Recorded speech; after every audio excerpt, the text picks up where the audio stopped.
Bismillahirrahmanirrahim. Assalamualaikum warahmatullahi wabarakatuh. Kembali bertemu bersama saya Muhammad Hazlan Syah, calon guru penggerak angkatan 6 Provinsi Kepulauan Riau. Di kesempatan kali ini saya akan mencoba memaparkan koneksi antar materi pada modul 1.4 budaya positif.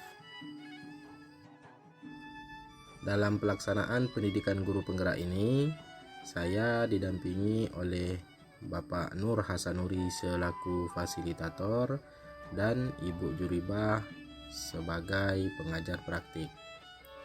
Semoga konten ini dapat bermanfaat. Selamat menyaksikan. Sejauh ini saya telah mempelajari 4 modul. Yang pertama, Filosofi Pendidikan Ki Hajar Dewantara. Dalam modul ini terdapat beberapa poin yang bisa saya pahami, yaitu pendidikan yang menuntun, berhamba kepada anak, kodrat zaman, kodrat alam, kemudian di depan menjadi teladan, di tengah membangun semangat, dan di belakang memberikan dorongan. Pada modul 1.2, nilai dan peran guru penggerak, terdapat juga beberapa poin yang saya pahami, yaitu nilai guru penggerak itu terdapat 5, yaitu berpihak kepada murid, mandiri, reflektif, kolaboratif, dan inovatif. Selain nilai guru penggerak, terdapat juga peran guru penggerak, yaitu menjadi pemimpin pembelajaran, mewujudkan kepemimpinan murid, mendorong kolaborasi, menjadi coach bagi guru lain, dan menggerakkan komunitas praktisi. Pada modul 1.3, yaitu visi guru penggerak, saya memahami bahwa ada paradigma inquiry aspiratif atau AI dengan Bagja. Bagja ini singkatan dari buat pertanyaan, kemudian ambil pelajaran, gali mimpi, jabarkan rencana, dan atur eksekusi. Pada modul 1.4, yaitu budaya positif, terdapat beberapa sub modul yang mempelajari tentang disiplin positif dengan nilai-nilai kebajikan universal, teori motivasi, hukuman, penghargaan, dan restitusi. Kemudian berkenaan dengan keyakinan kelas, kebutuhan dasar manusia yang berkualitas, dan restitusi pada 5 posisi kontrol, dan juga restitusi segitiga restitusi. Dalam penyusunan koneksi antar materi ini terdapat beberapa pertanyaan pemantik yang harus kami jawab. Yang pertama, sejauh mana pemahaman Anda tentang konsep-konsep inti yang telah Anda pelajari di modul ini, yaitu disiplin positif, teori kontrol, teori motivasi, hukuman dan penghargaan, posisi kontrol guru, kebutuhan dasar manusia, keyakinan kelas, dan segitiga restitusi. Adakah hal-hal yang menarik untuk Anda dan di luar dugaan? Yang pertama, disiplin positif. Menurut saya, disiplin positif itu adalah cara ataupun upaya untuk menanamkan disiplin diri kepada anak, sehingga mereka bisa bertanggung jawab terhadap apa yang dilakukannya dengan mendasarkan tindakan mereka pada nilai-nilai kebajikan universal. Kemudian pada nilai kebajikan dan keyakinan kelas, yaitu kesepakatan bersama yang muncul dari hati anak, bukan sebuah paksaan, tapi memang munculnya dari anak mengenai nilai mulia yang harus mereka terapkan di kelas. Pada kebutuhan dasar manusia itu terdapat 5 yang saya pahami, yaitu kebebasan, bertahan hidup, kasih sayang dan rasa diterima, penguasaan, dan kesenangan. pada posisi kontrol guru terdapat 5 posisi kontrol, yaitu penghukum, pembuat rasa bersalah, posisi kontrol teman, pemantau, dan manajer yang harus kita pahami atau kita terapkan adalah posisi kontrol manajer. Dan yang terakhir adalah segitiga restitusi.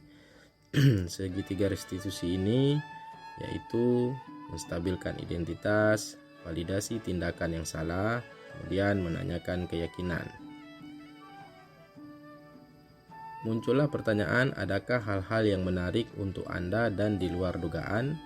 Tentu saja ada hal yang menarik dari atau setelah saya mempelajari ini, yaitu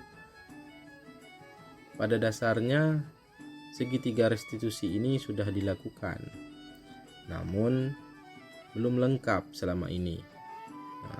Setelah mempelajari modul ini, saya baru memahami, oh ternyata yang saya lakukan dulu adalah bagian dari segitiga restitusi.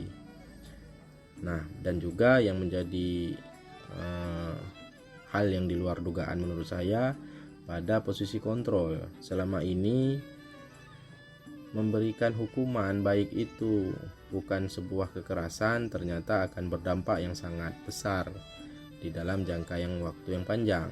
Selama ini saya berprinsip bahwasanya hukuman itu dapat mendisiplinkan anak pada hari ini, hanya sebatas itu, tanpa memikirkan apa yang akan terjadi ke depan.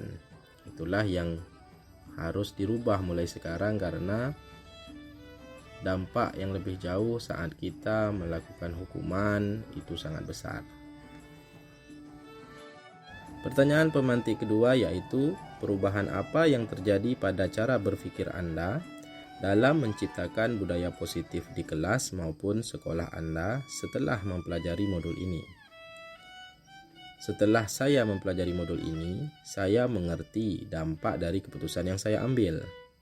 Hukuman, sanksi, atau konsekuensi dan restitusi masing-masing memiliki dampak jangka panjang, sehingga saya harus lebih bijak dalam melakukan tindakan tersebut agar budaya positif di kelas maupun di sekolah dapat tercipta. Pertanyaan pemantik selanjutnya adalah, pengalaman seperti apakah yang pernah Anda alami terkait penerapan konsep-konsep inti dalam modul budaya positif, baik di lingkungan kelas maupun sekolah? Bagaimanakah perasaan Anda ketika mengalami hal-hal tersebut? Pengalaman terkait penerapan konsep inti budaya positif ini terjadi di lingkungan kelas. Murid belum memahami makna dari keyakinan kelas, sehingga saat memberikan pendapat tentang keyakinan kelas, murid cenderung meniru teman yang duluan menyampaikan. Jadi saya selama ini belum pernah menerapkan keyakinan kelas yang dimaksudkan dalam modul. Namun sebelum-sebelumnya sudah pernah kami membuat kebijakan-kebijakan kelas. Jadi saat saya memaparkan bahwa siswa harus membuat keyakinan kelas, murid ini sedikit bingung. Nah, sehingga asal-asal saja mereka itu memberi pendapat terkait keyakinan kelas, sehingga dia meniru ataupun mengubah sedikitlah dari apa yang disampaikan oleh temannya yang duluan menyampaikan tentang budaya positif ini atau tentang keyakinan kelas. Kemudian bagaimana perasaan saya? Ya, perasaan saya ketika mengalami hal tersebut adalah, ya saya menerima keadaan, karena wajar menurut saya, karena mereka kan baru pertama kali menerapkan. Jadi apabila mereka tidak paham ataupun tidak mengerti, ya wajar-wajar saja. Namun itu menjadi tanggung jawab saya untuk menjelaskan dan menerapkannya secara perlahan, karena budaya positif ini sangat bermanfaat jika kita mampu menerapkannya. Menurut Anda, terkait pengalaman dalam penerapan konsep-konsep tersebut, hal apa sajakah yang sudah baik? Adakah yang perlu diperbaiki? Menurut saya, hal yang sudah baik tentu menerapkan keyakinan kelas tadi dan berusaha menempati posisi kontrol seorang manajer. Kenapa saya menganggap itu hal yang sudah baik? Karena memang dengan menerapkan keyakinan kelas, disiplin itu munculnya dari anak, bukan sebuah paksaan, karena mereka yang membuat, tentunya mereka harus memahami. Tinggal lagi bagaimana cara saya memberikan pengertian bahwasanya keyakinan kelas adalah hal yang mereka sepakati dan mereka harus ikuti seperti itu. Kemudian berusaha menempati posisi kontrol seorang manajer, karena posisi seorang manajer itu adalah posisi yang ideal untuk guru, atau lebih tepatnya ideal untuk anak, karena dengan guru menempatkan diri sebagai posisi kontrolnya manajer, anak akan lebih merasa nyaman seperti itu untuk merubah dirinya, menerapkan disiplin positif itu.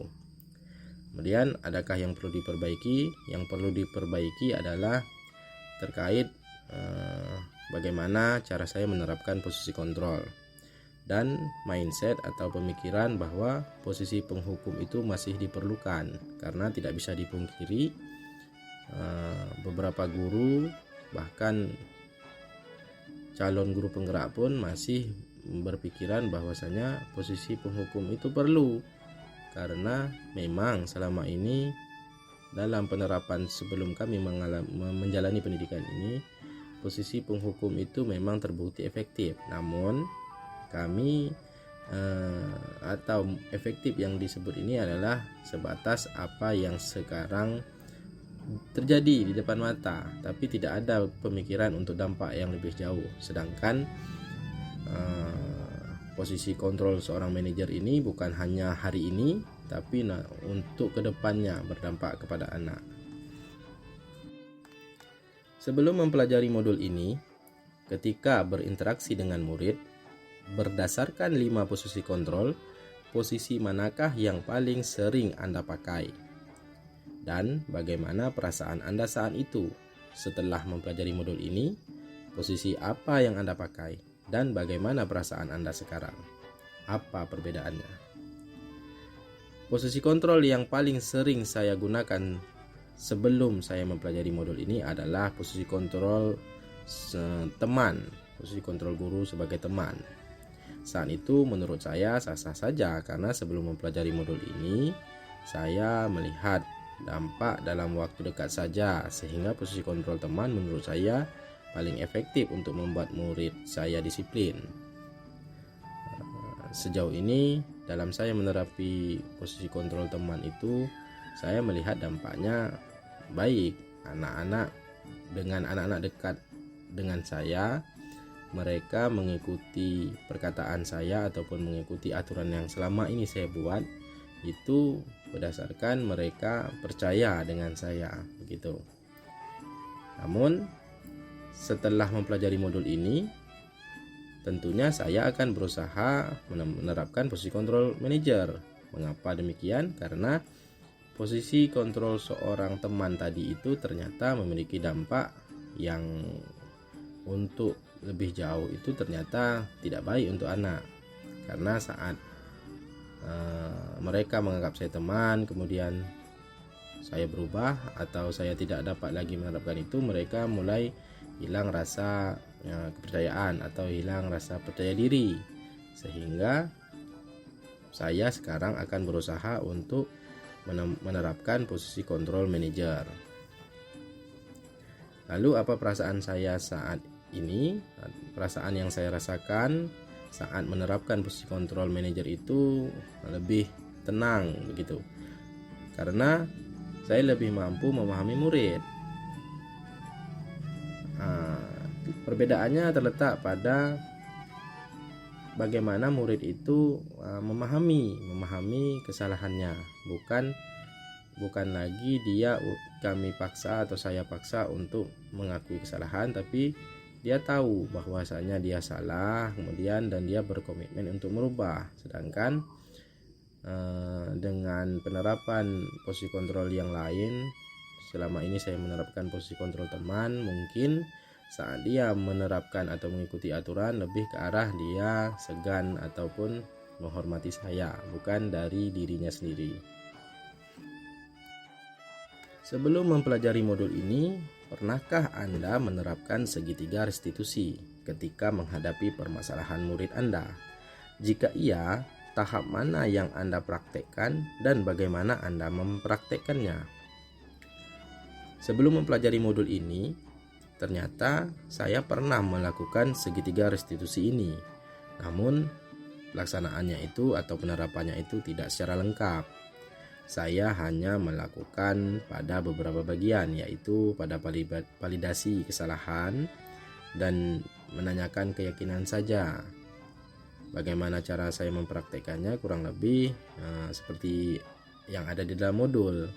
Namun pada saat itu saya belum memahami bahwasanya itu adalah penerapan dari segitiga restitusi. Karena memang sejak awal saya lebih menerapkan pada posisi kontrol teman, sehingga saya akan membangun komunikasi terlebih dahulu sebelum saya menerapkan hukuman ataupun konsekuensi seperti itu. Makanya saya selalu atau saya sudah pernah melakukan segitiga restitusi ini. Namun lebih pada saat saya menerapkan itu tentunya saya lebih kaku, tidak lugas ataupun tidak seperti apa yang ada di dalam modul ini. Karena saat itu saya belum memahami peran seorang manajer itu seperti apa. Kemudian segitiga restitusi itu memiliki pertanyaan-pertanyaan yang sebuah pertanyaan itu adalah segitiga restitusi, tahapan segitiga restitusi itu saya belum paham saat itu, sehingga penerapannya itu mungkin lebih kaku lah, tidak seperti di dalam modul yang berkaitan dengan 5 posisi kontrol. Selain konsep-konsep yang disampaikan dalam modul ini, adakah hal-hal lain yang menurut Anda penting untuk dipelajari dalam proses menciptakan budaya positif, baik di lingkungan kelas maupun sekolah? Menurut saya tentu saja ada hal lain yang menunjang budaya positif ini yang tidak tertuang di dalam modul. Tapi menurut saya pribadi ada yang benar-benar perlu diterapkan atau perlu dilakukan agar penerapan budaya positif ini di sekolah maupun lingkungan kelas itu terlaksana. Apa itu? Itu adalah kolaborasi rekan sesama guru, kemudian juga satu kata atau satu pemahaman dalam penerapan. Mengapa demikian? Karena dengan berkolaborasi ini dan kita memiliki satu tujuan atau satu konsep terkait penerapan budaya positif, maka siswa itu tidak merasa guru ini baik, guru ini jahat seperti itu, atau guru ini enak nih diajak berkomunikasi sedangkan guru ini kurang. Karena memang tidak bisa dipungkiri statement di dalam lingkungan sekolah bahwasanya perlu tipikal guru yang menghukum itu masih ada.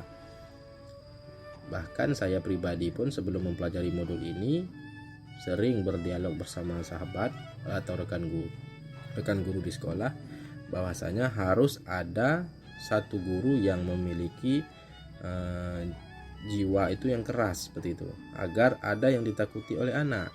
Namun ternyata setelah saya mempelajari modul ini, memang benar anak itu akan disiplin dengan seorang guru yang bertipe atau memposisikan diri pada posisi kontrol penghukum. Namun untuk anak itu ternyata tanggung jawab kami sebagai guru tuh berbahaya karena dampaknya itu jauh ke depan seperti itu. Jadi kolaborasi dan satu pemahaman inilah yang harus dilakukan, yang tidak ada di dalam modul ini secara tertulis. Namun bagi saya dengan berkolaborasi dan memiliki satu tujuan terkait penerapan budaya positif, tentunya akan berdampak baik dalam penerapan budaya positif ini di sekolah.